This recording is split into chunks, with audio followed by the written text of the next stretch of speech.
nós estaremos aqui desfrutando da palavra de Deus, com esse tema bastante interessante. É um tema que nos chama a ficarmos alerta. Israel, o relógio escatológico. É uma nação, é um povo que nós também devemos nos atentarmos, e em vez de quando está dando uma olhada para aquele lado, viu? Muitas coisas estão acontecendo e muitas coisas ainda acontecerão. Peço para você que abra sua Bíblia no livro do profeta Ezequiel, texto bastante conhecido, do verso 1 ao verso de número 12, será o texto por base para a ministração essa noite. E nós sabemos que não há outro motivo, não há outra razão de nós estarmos aqui essa noite, que se não for por apenas porque nós cremos que Jesus morreu, ao terceiro dia ressuscitou, subiu assunto aos céus, está sentado à destra de Deus Pai, e se faz presente aqui essa noite, e é por causa dele que nós estamos aqui essa noite. Enquanto você já vai encontrando, para a glória do Senhor Jesus, porque Jesus vive, posso crer no amanhã, porque Ele vive, temor não há, mas eu bem sei, e eu sei que a minha vida está nas mãos de meu Jesus, que vive está nas mãos de meu Jesus, que vive está. Verso de número 1, assim nos diz a palavra do Senhor: e veio sobre mim a mão do Senhor, e Ele me levou pelo Espírito do Senhor, e me deixou no meio de um vale que estava cheio de ossos, e me fez andar ao redor deles. Eram muito numerosos na superfície do vale, e estavam sequíssimos. Então me perguntou: filho do homem, acaso poderão reviver esses ossos? E respondi: Senhor Deus, tu o sabes. Disse-me ele: profetiza a estes ossos e diz-lhes: ossos secos, ouve a palavra do Senhor. Assim diz o Senhor Deus a estes ossos: eis que farei entrar o Espírito em vós e vivereis. Porei tendões sobre vós e farei crescer carne sobre vós estenderei pele e porei em vós o Espírito e vivereis, e sabereis que eu sou o Senhor. Então profetizei segundo me fora ordenado. Enquanto eu profetizava, houve um ruído, um barulho de ossos que batiam contra ossos, e se ajuntavam cada osso ao seu osso. Olhei, e eis que havia tendões sobre eles, e cresceram as carnes, e se estendeu a pele sobre eles, mas não havia neles o Espírito. Então ele me disse: profetiza ao Espírito, profetiza, ó filho do homem, e diz-lhes: assim diz o Senhor Deus, vem dos quatro ventos, ó Espírito, e assopra sobre estes mortos, para que vivam. Profetizei como ele me ordenara, e o Espírito entrou neles, e viveram, e se puseram em pé, um exército sobremodo numeroso. Então me disse: filho do homem, estes ossos são toda a casa de Israel. Eis que dizem: os nossos ossos se secaram, e pereceu a nossa esperança, estamos de todo estremidos. Portanto, profetiza e diz-lhes: assim diz o Senhor Deus, eis que abrirei a vossa sepultura, e vos farei sair dela, ó povo meu, e vos trarei a terra de Israel. Podemos assentar no nome do Senhor Jesus.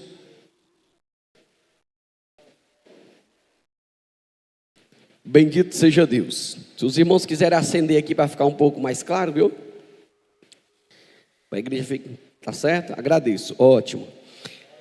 Amados, eu acredito que vocês já ouviram diversas ministrações dentro desse tema, dentro desse texto, mas agora você vai ouvir de uma forma diferente, de uma forma bem específica, de uma forma bem direcionada à nação de Israel. O texto bíblico, ele vai nos mostrar aqui esse vale. Muitas pessoas já ouviram essas pregações, já conhecem o texto, mas esse texto ele vai estar direcionado a uma nação específica, que é essa nação a qual é o relógio escatológico, é essa nação a qual nós olhamos para ela e podemos ver os acontecimentos, tá certo? Então nós entendemos o seguinte, que eu preciso que você fique bem atento para que nós possamos dar continuidade nos estudos que estão acontecendo, para que você não perca nada e para que também você possa ter entendimento nos estudos posteriores que vem nessa sequência, tá certo? Na quarta-feira nós estudamos sobre os sinais da vinda de Cristo e agora nós iremos ver o relógio escatológico. Louvado seja o nome do Senhor Jesus. Dentro desses textos nós vamos fazer algumas abordagens. Louvado seja o nome do Senhor. Nós iremos ver o eixo central do programa escatológico divino, a destruição progressiva do povo do norte, o ressurgimento do antigo Império Romano. São 3 pontos que nós vamos abordar, subpontos aqui essa noite, para que possamos ter uma compreensão dentro desse período escatológico que se remete esse texto. Israel é o relógio divino na terra, pelo qual conhecemos os desígnios de Deus para o final da história da humanidade. Sejamos zelosos no estudo da palavra de Deus, para que aprendamos que a profecia bíblica tem limites, que precisam ser respeitados, e que tenhamos muito cuidado, para que não sejamos enganados com vã doutrinas ou por especulações. E aqui há um grande perigo. As vãs doutrinas e muitas especulações têm conduzido muitos à perdição.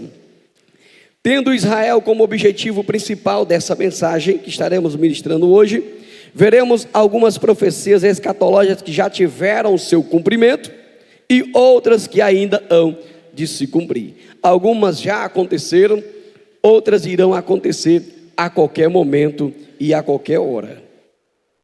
Através da situação atual de Israel, iremos constatar a proclamação da iminente vinda de Jesus. A vida do Senhor será iminente, a qualquer hora o Senhor virá nos altos céus para arrebatar a sua igreja.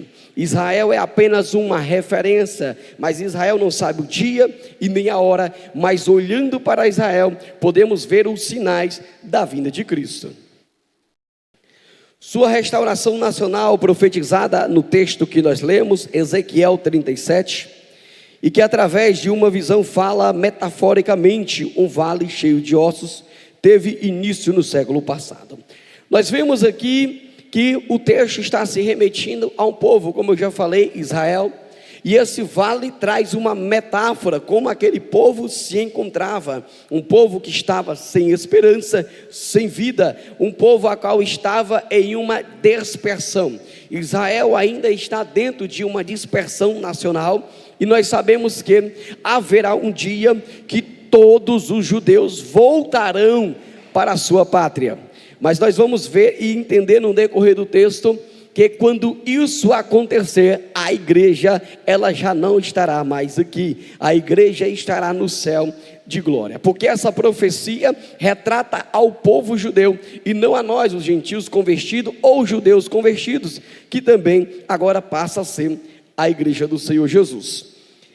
Dentro do eixo central do programa escatológico divino, a história do plano divino em relação à humanidade tem o seu eixo central na existência do povo de Israel. Então Israel é o eixo da história. A história começou lá e a história vai terminar também lá. Falando isso para que você possa entender onde começou e qual povo começou e em qual povo vai se findar.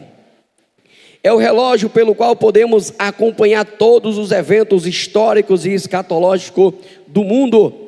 Jesus apontou-nos esse sinal de sua vinda no sermão profético registrado em Lucas, capítulo 21, do verso 27 ao verso de número 30. Já peço que os irmãos coloquem o texto para que possamos acompanhar.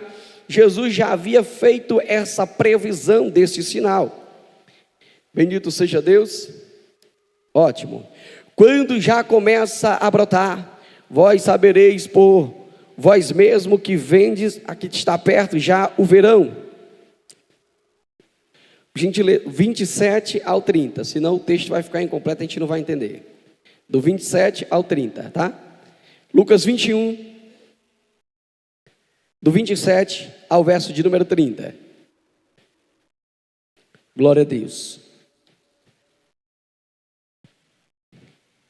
Louvado seja o nome do Senhor. E então verão vir o Filho do Homem numa nuvem, com poder e grande glória.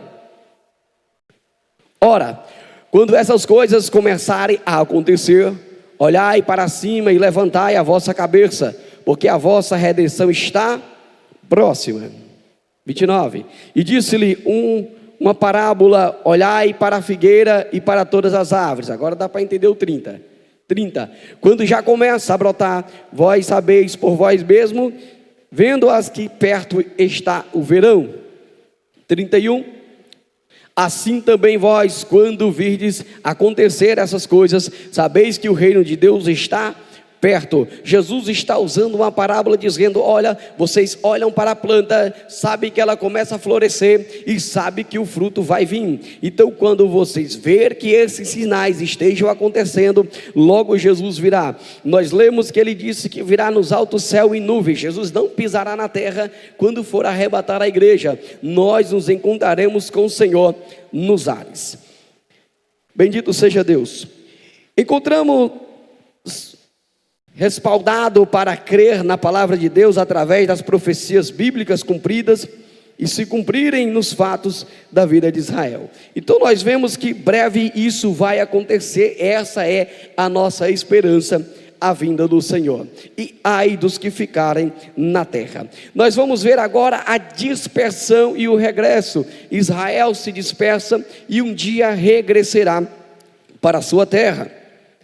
Tanto as profecias sobre a dispersão do povo de Israel entre as nações, quanto as referências ao retorno à sua terra têm sido fiel o cumprimento.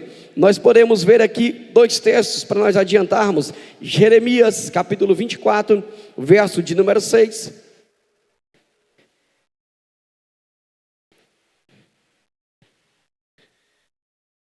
Jeremias 24, 6. Vocês tenham calma, viu? Os irmãos estão treinando ali. É compreensivo. Tá certo? Glória a Deus. Tudo tem um começo. Porei os olhos sobre eles para seu bem, e os farei voltar a esta terra, e edificá-los-ei, e não o destruirei, e plantá-los-ei, e não os arrancarei. Nós sabemos que o povo foi cativo, o povo retorna à sua terra. Através de perseguições, o povo de Israel está disperso pelo mundo. Quando você vai estudar história, você vai ver, o povo é perseguido desde sempre. Os judeus tiveram que fugir para se manter vivo, e um dia eles regressarão à sua terra. E nós vamos agora no texto de Ezequiel, no capítulo 36, o 24 e o 28, vai nos dizer assim, que nos diz: tornar-vos-ei dentre as nações, e vos congregarei de todos os países, e vos trarei para a vossa terra. Então aspergirei água pura sobre vós, e ficareis purificados de todas as vossas imundícias, e de todos os vossos ídolos vos purificarei. Então é uma promessa que Deus faz. Já aconteceu e continuará acontecendo. O povo retornará, Israel voltará para a sua terra. Nós sabemos que o culto será restabelecido, sabemos que eles serão enganados, mas depois eles vão despertar, e eles saberão que de fato aquilo que eles estavam servindo não era o Messias, e estarão esperando o Messias verdadeiro, que é o Senhor Jesus Cristo, que salvará Israel no seu momento maior de angústia. A reunião progressiva de Israel em sua terra. Há duas importantes reuniões de Israel na sua terra que mostram a veracidade da profecia bíblica. Nós vamos ver qual foi a primeira. A primeira diz respeito ao sentimento de volta ao lar que tiveram todos os israelitas dispersos pelas nações. Esse sentimento tornou forte o movimento sionista iniciado em 1897 por Theodor Herzl. Pouco a pouco, sistemática e continuamente, o povo começou a voltar. E não era um simples sentimento de um homem ou de um povo, e sim um impulso do Espírito de Deus na mente e no coração de cada judeu disperso em cumprimento à palavra de Deus. Aqui eles tiveram o primeiro regresso, foi quando eles voltaram agora para a sua terra. Nós sabemos que Israel lutou muito tempo para ser reconhecido como Estado, ser reconhecido como nação, e até hoje ainda há uma briga. Muitos aceitaram e outros não. E até a vinda do Senhor acontecerá isso. Haverá um momento que simplesmente todas as nações estarão voltadas contra o povo de Israel. Só que a igreja, o elemento que resiste, já não estará mais sobre essa terra. E essas referências também se remetem às que eu já li, tá certo? Nós já lemos Jeremias 24:6 e Ezequiel 36, 24 e 28. Em 1948, Israel já estava bem instalada na Palestina, e a sua proclamação pela ONU como Estado foi o clímax da efetivação da promessa divina quanto ao seu retorno. Nós tivemos um brasileiro que participou da reunião, a qual Israel foi tida como Estado, um homem conhecido como Oswaldo Aranha. Deus levanta esse homem simplesmente para que isso fosse registrado. Depois você não vê mais esse homem na história, né? Então Deus já havia preparado tudo, o momento certo, a hora certa, as pessoas certas para que viesse isso acontecer. Penso eu que Deus tem um carinho muito grande com o Brasil, mas infelizmente a nação brasileira, ela tem fugido do Senhor. Mas Deus irá pegar essa nação, irá sacudir esse povo. Muitos brasileiros também se tornaram a igreja do Senhor Jesus. E a segunda reunião de Israel, esta reunião acontecerá, isso agora é futuro, no futuro próximo, por ocasião da angústia de Jacó, conhecida como a grande tribulação. Apocalipse capítulo 16, do verso 12 ao 21, nós já fizemos essa leitura em casa. Quem está fazendo a leitura diária, você entendeu que lá vai retratar do quê? Desse momento, dessa grande tribulação, um momento angustioso, um momento de desespero para este povo. E este povo, ele vai voltar para a sua casa, vai se reunir, mas a perseguição ainda continuará. A perseguição sobre Israel será ferrenha. Esse evento escatológico será terrível e indescritível para o povo de Israel. Ele estará mobilizado para a grande batalha do Armagedon. Nós sabemos que ainda será estudado, mas o que vai acontecer? Todas as nações estarão contra Israel na batalha de Gog e Magog, e Israel estará perecendo. Israel agora vai receber o escape. Jesus virá para resgatar esse povo, e aí só então Israel vai reconhecer que o Messias que foi rejeitado, de fato era o Cristo a qual desce em seu favor. Infelizmente eles terão que passar por tudo isso para reconhecer que só Jesus Cristo é o verdadeiro Messias. Os reis da terra, isto é, os governantes do mundo todo, estarão reunidos com seus exércitos e armas destrutivas para o maior combate já registrado na história mundial. Talvez seja essa a terceira guerra mundial, talvez.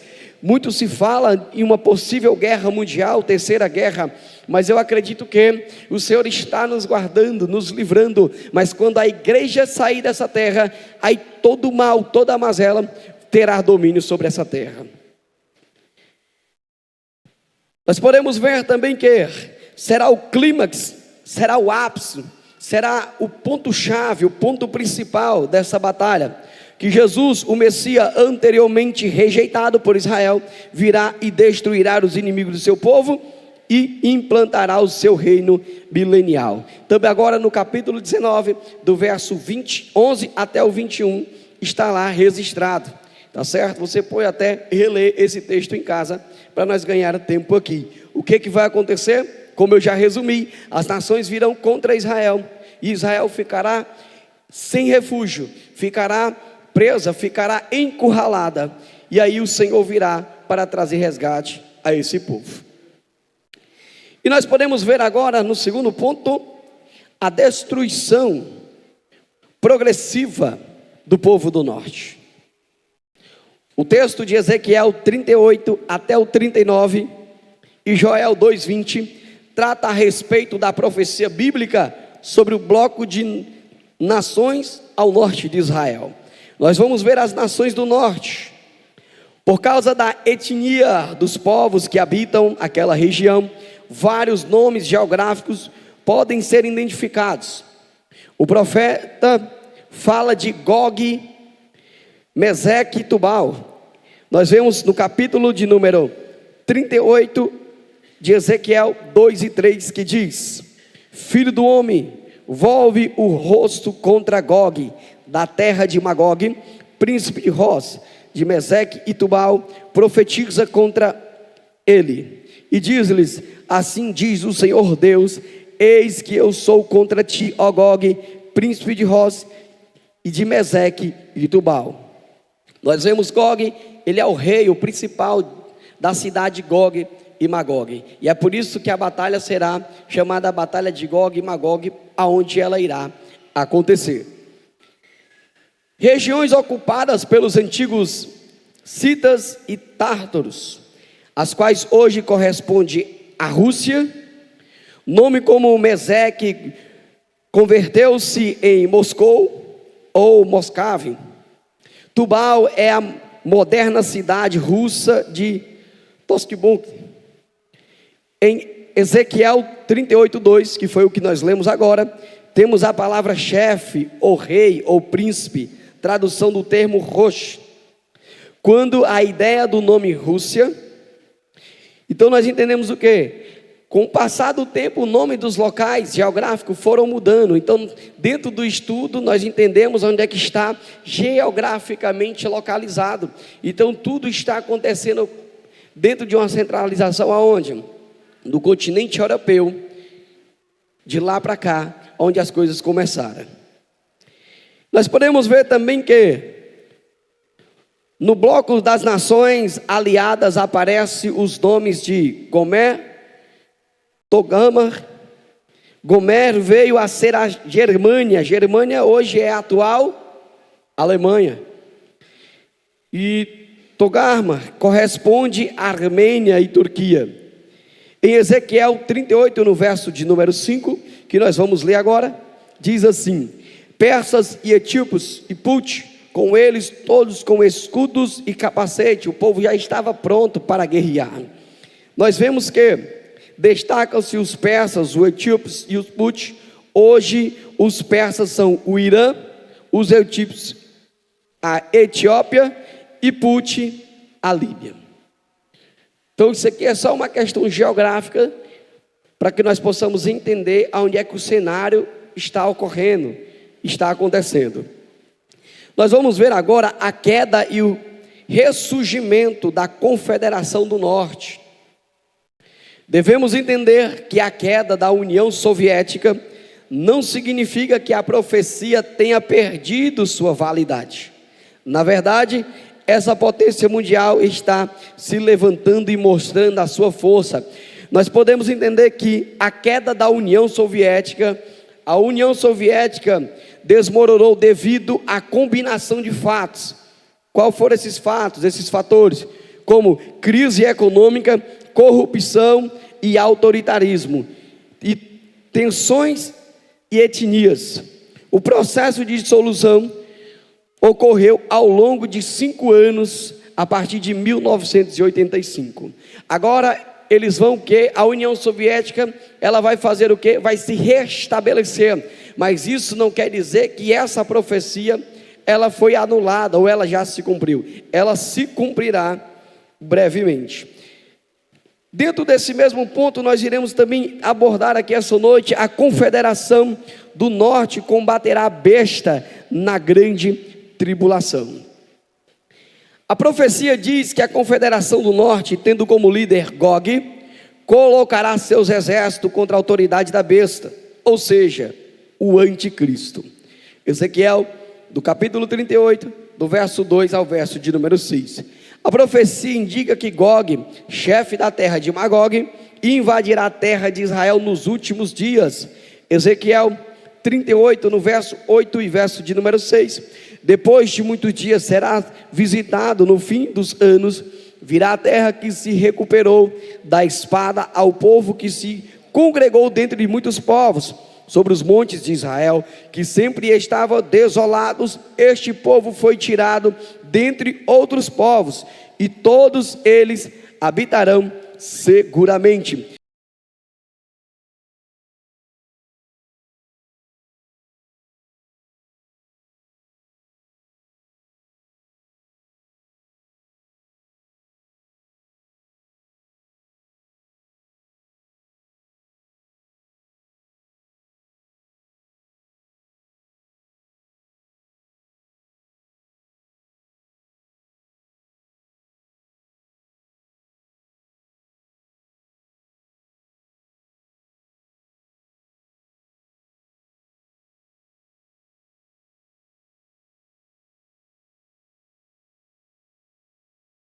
Capítulo 38, no verso 11 e o verso de número 12. Como nós já lemos agora anteriormente. A ideia de tomar os despojos e de arrebatar a presa não é difícil de entender pelo fato de a antiga União Soviética ter perdido suas principais intelectualidades e cientistas, na maioria judeus. Israel, diz a Bíblia que esse invasor será destruído pela intervenção divina. No capítulo 38, no verso de número 20 de Ezequiel, diz: de tal sorte que os peixes do mar, as aves dos céus, os animais do campo e todos os répteis se arrastam sobre a terra, e todos os homens que estão sobre a face da terra tremerão diante da minha presença. Os montes serão deitados abaixo, os princípios se desfarão, e todos os muros desabarão por toda a terra. Nos montes de Israel, Ezequiel, no capítulo 39, no verso 4, nos diz: nos montes de Israel cairão tu e todas as tuas tropas, e os povos que estão contigo, a toda espécie de aves de rapina e os animais do campo, e eu te darei para os animais do campo e para que te devorem. Olha só. Então as nações da terra conhecerão o Deus de Israel.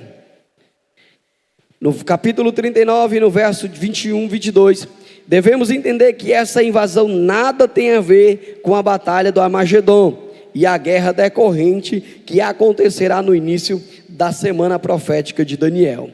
Daniel 9, no capítulo de número 9, 27, por gentileza. Daniel 9, 27. A batalha do Armagedon se dará no final da semana, pois o seu líder será o anticristo, a besta. Vamos ler um texto aqui em Daniel. Ele firmará um concerto com muitos por uma semana, e na metade da semana fará cessar o sacrifício e a oferta de manjares, e sobre a asa das abominações virá o assolador, e isso até a consumação, e os que estão determinados será derramado sobre o assolador. O que ele está dizendo? A semana tem 7 anos, será dividido 3 anos e meio, 3 anos e meio de falsa paz. Vai estar tudo bem, vai estar tudo legal. Só que aí, depois desses 3 anos e meio, o templo será restabelecido. O anticristo vai sentar no trono, vai querer ser adorado como Deus. Como Israel já foi tratada no cativeiro, Israel está livre da idolatria. O sacrifício vai cessar, as ofertas também cessarão. Por quê? porque ele vai querer adoração para si, e Israel vai entender que aquele não é o verdadeiro Messias, e aí vai começar a repentina perseguição sobre o povo de Israel. E nós vamos ver dois textos também, Zacarias 12:3 e Zacarias 14:2. Esses versículos, esses capítulos finais de Zacarias também falam sobre a vinda do Senhor. E acontecerá naquele dia que farei de Jerusalém uma pedra pesada para todos os povos. Todos os que carregarem com ela, certamente serão despedaçados. E ajuntar-se-ão contra ela todas as nações da terra. O Brasil também, todas, sem exceção, estarão contra Israel. Capítulo 14, verso de número 2, do mesmo livro. Porque eu ajuntarei todas as nações para a peleja contra Jerusalém, e a cidade será tomada, e as casas serão saqueadas, e as mulheres forçadas, e metade da cidade sairá para o cativeiro, mas o restante do povo não será expulso da cidade. Agora nós vamos abordar o ressurgimento do antigo Império Romano. Claro que aqui não vai se levantar como o Império de Roma. Nós vemos aqui uma figuração desse império que será levantado. Por quase todos os séculos passados, Roma tinha todo o domínio sobre o povo de Jerusalém. O povo vivia oprimido, o povo vivia com um jugo pesado, encargos financeiros, e é por isso que o povo esperava o Messias. O povo já não aguentava mais o Império Romano. É por isso que os discípulos, no capítulo 1 de Atos, no verso de número 6, eles fizeram aquela pergunta: Senhor, será nesse tempo que restaurará o reino a Israel? Porque eles já não aguentavam mais o Império Romano. Os textos de Daniel, no capítulo 2, 33, 34 e 44, e outras referências aqui que nós não iremos ler todas, são relativos à profecia a uma confederação de nações formadas na área geográfica do antigo Império Romano. Vamos ler apenas Daniel, capítulo 3, 33 e 34.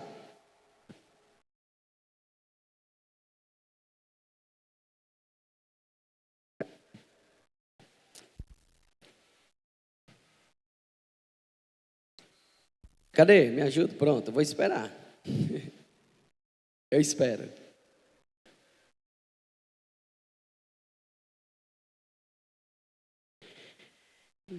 As pernas de ferro, os seus pés em parte de ferro e em parte de barro.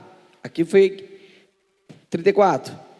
E eu estava vendo isso quando uma pedra foi cortada sem mão, a qual feriu a estátua nos pés de ferro e de barro e os esmiuçou. Aqui nós vemos que é a estátua a qual Nabucodonosor mandou que fizesse. Só que a estátua, o último império, por mais que tinha pé de ferro, havia ali partes de barro, e aí foi o último império a que veio cair. Só que esse império, ele será restabelecido. Ele continuou por muito tempo e ainda continua, não por força bélica, não por exército, mas de forma religiosa. Até hoje esse império, o Império Romano, ele tem prevalecido em muitas ocasiões. Só que o império será restabelecido, tá certo?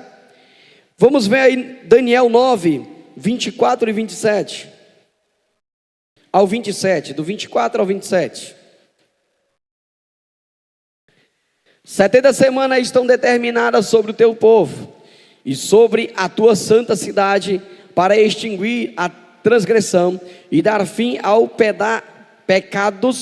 pecados e expiar a iniquidade e trazer a justiça eterna e selar a visão e a profecia e ungir o santo dos santos. Sabe e entende, desde a saída da ordem para a restauração e para edificar Jerusalém, até ao Messias, o príncipe, 7 semanas e 72 semanas, as ruas e as tranqueiras se reedificarão, mas em tempos angustiosos. Não passa agora não, volta, segura, volta só um pouquinho. Para você entender isso aqui não é difícil. Você vai pegar o texto, vai voltar lá para Neemias, de Neemias até o Messias, o príncipe, é feito a contagem das 6 semanas. E agora nós estamos dentro desse intervalo, a 69 semanas, dá esse intervalo para que seja fechada. Quando é que isso vai acontecer? A igreja, assim nós cremos, será arrebatada. Após o arrebatamento, inicia-se a última semana de Daniel. Continua. E depois das 72 semanas, será tirada o Messias, e não será mais, e o povo do príncipe que há de vir destruirá a cidade, o santuário, e o seu fim será como uma inundação, e até ao fim haverá guerra.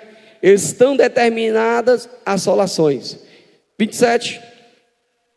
E ele firmará um concerto com muitos por uma semana, e na metade da semana fará cessar o sacrifício. Foi o texto que nós lemos agora anterior, né? E a oferta de manjares, e sobre a asa das abominações virá o assolador, e isso até a consumação, e o que está determinado será derramado sobre o assolador.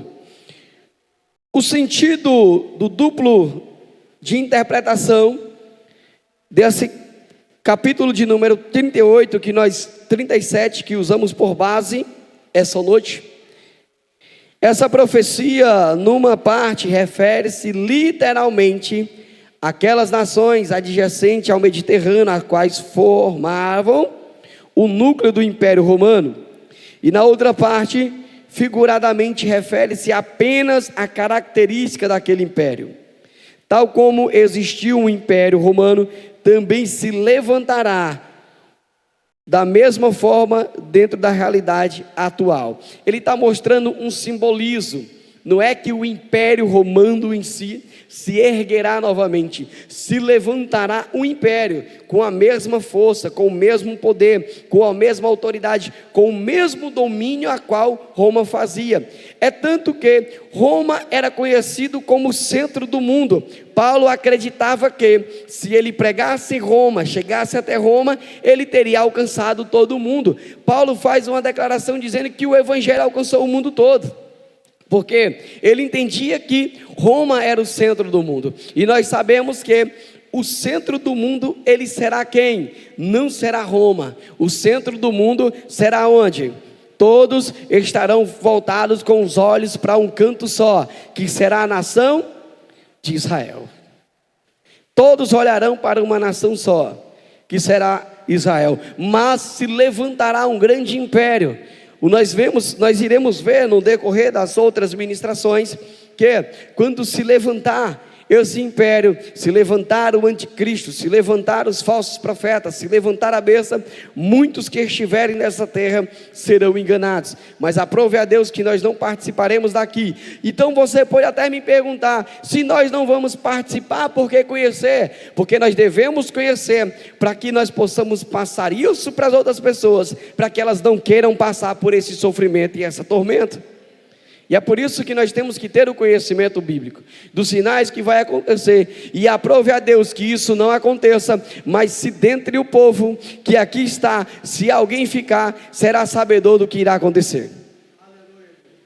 E tudo isso nós sabemos que irá acontecer, para que o desejo do nosso coração não seja ficar nessa terra, mas sim ir para o céu de glória que nos espera. Nada acontece em vão. Agora nós vamos ver, como eu citei, tudo acontece ali pela Europa. Nós vamos ver agora a União Europeia, uma sombra do antigo Império Romano. Especula-se muito sobre a atual União Europeia como retrato dessa confederação profetizada.